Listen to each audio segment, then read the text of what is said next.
عاش أهل تونس في حكم أبو رقيبة ثم من بعده ابن علي الذين عاثوا في الأرض فسادا فأكثروا فيها الفساد، فكان عاقبتهم صب عليهم ربنا سوط عذاب. عاش أبو رقيبة بعد أن تبنى الحكم هناك، فكان أولوياته أن ينزع الدين من قلوب الناس، فبدأ أول ما بدأ بالمساجد، فعمد إلى جامع الزيتون الذي أسس في عام 79 من هجرة المصطفى صلى الله عليه وسلم، فمنع حلق العلم ومنع حلق التحفيظ، فكان ذلك الجامع بعد أن كان مزارا للعلم والعلماء، وبعد أن كان ينبض بالمصلين والقائمين والركع السجود، فرغ هذا الجامع من محتواه، فطرد منه العلماء وأبعد منه الأخيار، وإذا به يجعله مزارا للكفرة واليهود والنصارى يزورونه كمتحف ومعلم تاريخي عربي قد فرغ من هويته الإسلامية. فغدا ذلك الجامع بعد أن كان يتلقى العلم فيه ابن خلدون وابن عرفة وسحنون والطاهر بن عاشور وأئمة سادوا وقادوا العالم، أصبح يتردد عليه سقطة القوم وأصبح مزارا لغير المسلمين. ويستمر أبو رقيبة في متاهاته الردية وفي أقواله المظلمة التي كان يريد من خلالها أن يجرد أهل تونس من دينهم، فتوجه إلى المرأة فأراد أن يبعدها عن معالم دينها، فإذا به يقوم بحملة شعواء ضد الحجاب. وكان هناك حجاب في تونس يقال له السفساري، وهو حجاب تضعه المرأة على رأسها فيغطي حتى كعبيها، فأزال هذه المعالم وخرج على القناة التونسية وهو يزيح هذا الحجاب ويلقيه في القمامة، ثم بعد ذلك يقدم الراقصات والعاهرات كأنهن سادات المجتمع وهن نجومه. قام بأفعال مشينة، وحينما التقت به صحيفة فرنسية وكان يقوم في ذلك الوقت بما يسمى بالفرنسة، وهو أن يطبع الأهل تونس بالطابع الفرنسي، فقال إن أعظم 3 إنجازات قمت بها في تونس: أولا أن أوقفت جامع الزيتونة وأغلقته، ثانيا حررت المرأة من حجابها، ثالثا أقصيت الشريعة تماما حتى فيما يتعلق بالأحوال الشخصية، حتى لا يبقى رابط بين الأسرة وبين دين محمد صلى الله عليه وسلم. ويتمادى في طغيه وغيه، فيخرج على القناة التلفزيونية صباح رمضان ليتهدد ويتوعد أهل تونس الذين يعملون بأن أي شخص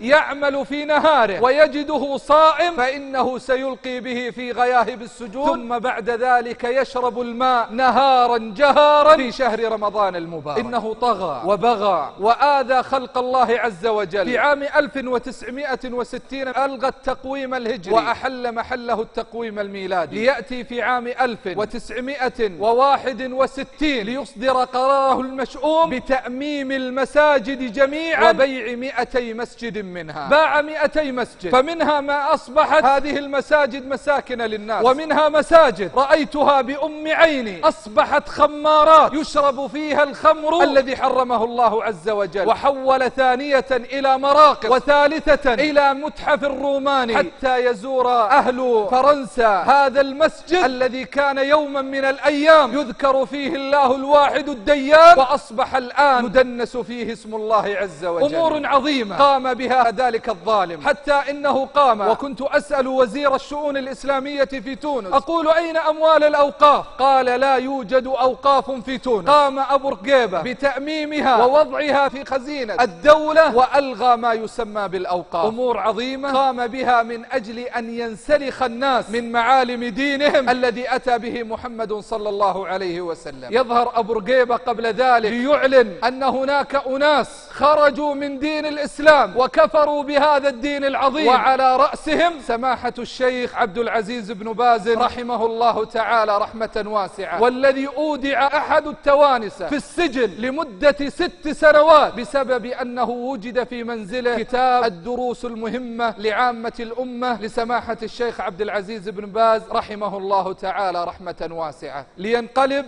ابن علي على أبو رقيبة ويقوم بكلمته التي سرت في الآذان وحفظتها القلوب ووعتها، وهو يقول في أول يوم يستلم فيه السلطة: لا ظلم بعد اليوم، لا ظلم بعد اليوم. لكنه في أول يوم مارس فيه هذه السلطة بدأ بالظلم وارتكابه، فكان أول ما قام أن منع حلقة تحفيظ القرآن، ومنع دروس المساجد، ومنع مظاهر الدين في تونس، فكان من يعفي لحيته يلقى به في السجن لسنوات عديدة بسبب جرمه وتهمته أنه قام بإعفاء لحيته، سنة محمد صلى الله عليه وسلم. وكانت أي امرأة تسير في الشارع في عهده وهي محتجبة فإنه يحرر لها مخالفة أولا وثانيا، ثم تودع في السجون ثالثا. حينما كان يحدثني بعضهم أن من الجرائم العظيمة في تونس أن يتردد المسلم إلى المسجد 5 صلوات في اليوم والليلة. ترددك إلى المسجد لصلاة الفجر والظهر والعصر والمغرب والعشاء جريمة تحاسب عليها، وقد توضع في غياهب السجون حتى تتوب من أداء الصلاة. يقول صلى الله عليه وسلم: إن الله ليملي للظالم، إن الله ليملي للظالم حتى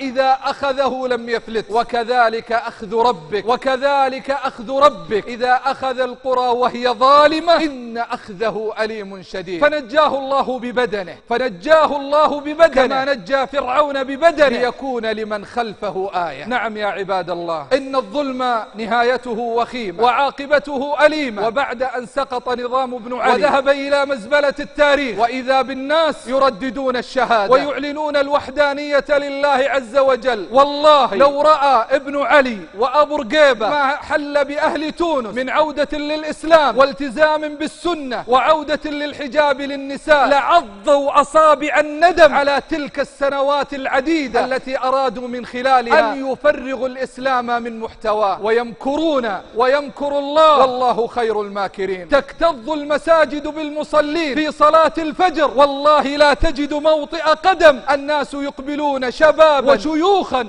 كلهم يقولون الله أكبر، أشهد أن لا إله إلا الله وأشهد أن محمد رسول الله. لا تذكر لفظ الجلالة إلا وتسمع التهليل والتحميد لله، ولا تذكر الحمد لله إلا وتسمع الألسن تلهج بالذكر والدعاء لله الواحد الديان. نعم، إنها تونس الجديدة، تونس الإيمان وتونس العلم وتونس الحضارة التي نشأت على الإيمان منذ القرون الأولى ومنذ عقبة بن نافع رضي الله عنه وأرضاه، يوم أن أسس مسجده، ولا يزال شامخا في القيروان منذ عام 50 من الهجرة إلى يومنا الحاضر.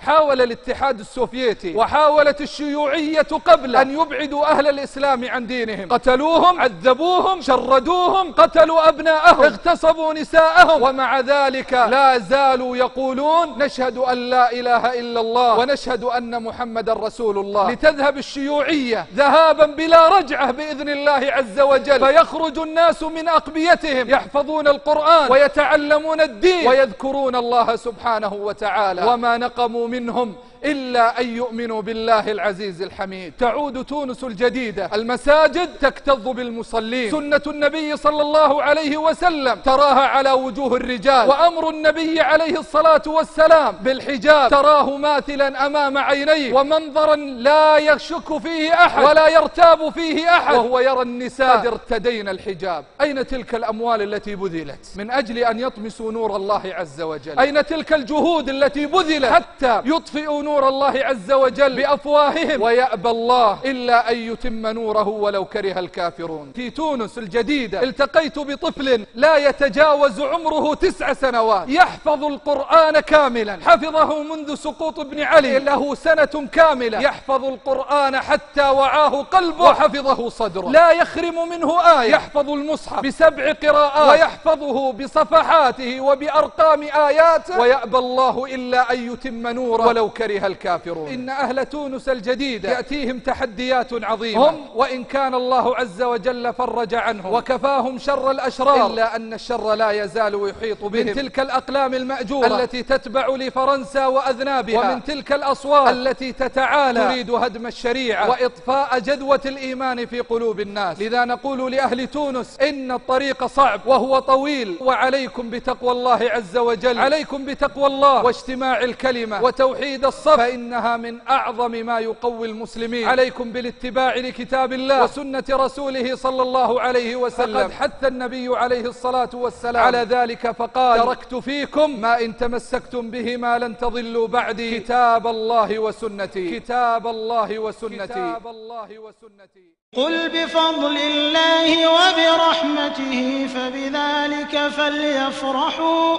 هو خير مما